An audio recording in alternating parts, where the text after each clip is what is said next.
Olá, crianças, eu me chamo professora Aurora e hoje nós falaremos de geografia e o tema é a região Nordeste. Vamos lá? Ao pensar na região Nordeste, que imagens vêm à sua cabeça? Observe-se as fotos que estão aparecendo, que retratam algumas paisagens da região Nordeste. Representam algumas das imagens que você imaginou. Aspectos gerais. A região Nordeste é formada por 9 estados: Alagoas, Bahia, Ceará, Maranhão, Paraíba, Pernambuco, Piauí, Rio Grande do Norte e Sergipe. Todos são banhados pelo Oceano Atlântico, e com exceção de Teresina, capital do Piauí, todas as capitais localizam-se no litoral. A maior parte da região Nordeste apresenta temperaturas elevadas no decorrer do ano. Porém, a variação da umidade e a distribuição da vegetação no território, associadas às atividades econômicas desenvolvidas, originam paisagens variadas. As sub-regiões. Para facilitar o estudo das especificidades que caracterizam as diversas paisagens da região Nordeste, seu território foi regionalizado em 4 sub-regiões: Zona da Mata, Agreste, Sertão e Meio Norte. Vamos falar delas. E a primeira que iremos falar sobre é a Zona da Mata, situada em uma faixa do litoral nordestino, do Rio Grande do Norte à Bahia. A Zona da Mata apresenta como característica marcante o clima quente, com períodos de grande umidade. Essa umidade é proveniente da evaporação das águas do Oceano Atlântico e é trazida pelos ventos. A presença da Mata Atlântica, também presente nas regiões Sudeste e Sul, e devido a essa umidade, favoreceu o desenvolvimento da Mata Atlântica. Hoje é bastante devastada, e essa sub-região é denominada Zona da Mata. O predomínio de planícies e solos férteis, chamados de massapê nessa sub-região, facilitaram a ocupação e o aproveitamento agrícola, atividade econômica desenvolvida desde a colonização portuguesa. Condições naturais favoráveis, somadas ao fato de a colonização portuguesa ter se iniciado pelo litoral, foram fundamentais para que a Zona da Mata se tornasse a mais populosa e urbanizada sub-região nordestina. Atualmente, o desenvolvimento econômico da Zona da Mata está ligado principalmente às atividades portuárias e industriais. O setor de serviços se beneficia com um grande número de turistas de todo o Brasil e de outros países, atraídos pelas manifestações culturais da região. Agora vamos falar do Sertão. O Sertão é a maior sub-região do Nordeste e, em seu quadrô natural, destaca-se o clima semiárido, que se caracteriza por médias elevadas de temperatura e longos períodos do ano sem chuva. A escassez de umidade determina o predomínio de vegetação da caatinga, formada por espécies de plantas com características que permitem a elas sobreviver ao calor, à aridez do solo e ao ar seco. O predomínio de solos ressecados e pedregosos e os períodos em que os rios secam dificultam a vida no sertão. O Rio São Francisco, que corta o semiárido nordestino sem secar, rio perene, é a principal fonte de água do sertão. Além de ser um meio de transporte, suas águas são utilizadas para gerar energia por meio de usinas hidrelétricas, irrigar plantações e abastecer a população de várias cidades e as criações de animais. A vegetação da caatinga é formada por cactos, arbustos e capins, que ficam ressecados e sem folhas durante a estiagem. No período de chuvas, o verde das plantas reaparece. Como os rios brasileiros são abastecidos principalmente pela água das chuvas, parte dos rios seca temporariamente durante os longos períodos de estiagem no sertão nordestino. Por esse motivo, eles são chamados de rios temporários ou intermitentes. Vista aérea de Caatinga e ponte sobre rio temporário no período da seca, em Petrolina. PE. Geralmente nos períodos chuvosos, esses rios voltam a ter água. Na zona rural, muitos sertanejos vivem da agricultura familiar e da criação de pequenos rebanhos.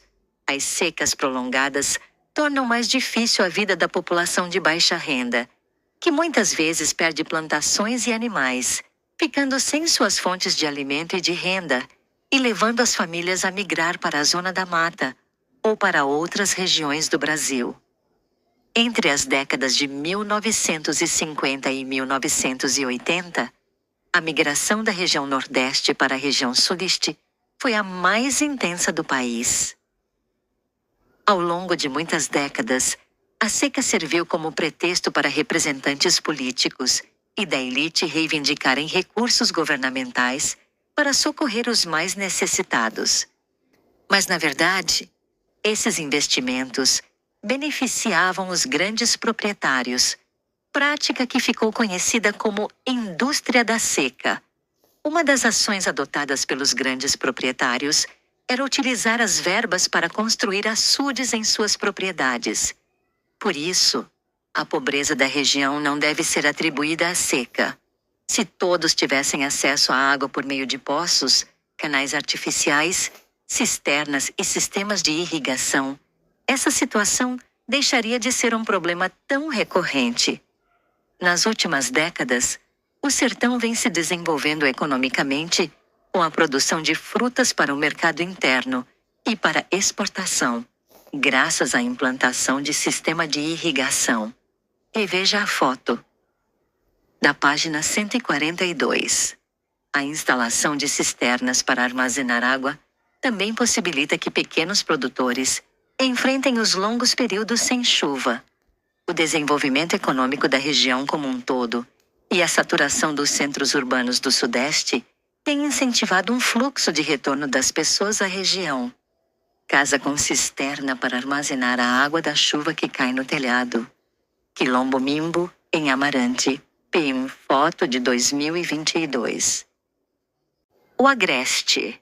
O Agreste é uma área de transição entre o litoral úmido, a zona da mata, e o interior de clima semiárido, sertão. Por isso, essa sub-região apresenta áreas mais úmidas ocupadas por matas e áreas de clima semiárido, em que há ocorrência de espécies vegetais típicas da Caatinga. Formações rochosas no Planalto da Borborema, em Venturosa, PE. Foto de 2022. No Agreste, há também terrenos situados em formações de relevo mais elevado, como o Planalto da Borborema, onde as temperaturas são inferiores às registradas em altitudes mais baixas. Entre as atividades econômicas desenvolvidas nessa sub-região, destaca-se a agropecuária, que fornece alimentos para todo o Nordeste brasileiro. A produção agrícola e a criação de gado, voltadas para a subsistência, também estão muito presentes. Os principais produtos cultivados são o feijão, o milho, o algodão e a mandioca. Na pecuária, destacam-se os gados bovino e caprino, como fonte de carne, leite e couro. No Agreste, há também áreas urbanas importantes, como Campina Grande, PB, Garanhuns, Pembi, Vitória da Conquista e Feira de Santana. BA. Vista de Campina Grande, PB. Foto de 2021. O Meio Norte. A sub-região do Meio Norte abrange o estado do Maranhão e parte do estado do Piauí e localiza-se entre a região norte do Brasil e o sertão nordestino. Portanto, o Meio Norte limita-se a oeste com a floresta amazônica, de clima bastante úmido, e a leste com a Caatinga, onde predomina a baixa umidade do clima semiárido. Ao sul, predomina a vegetação de cerrado. Com aspectos naturais próprios, a vegetação é um dos principais elementos que caracterizam o Meio Norte.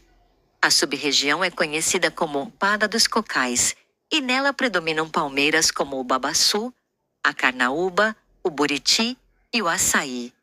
Essas plantas fornecem ceras, fibras, sementes e polpas, utilizadas na produção de inúmeros itens, como alimentos, cosméticos e materiais de limpeza.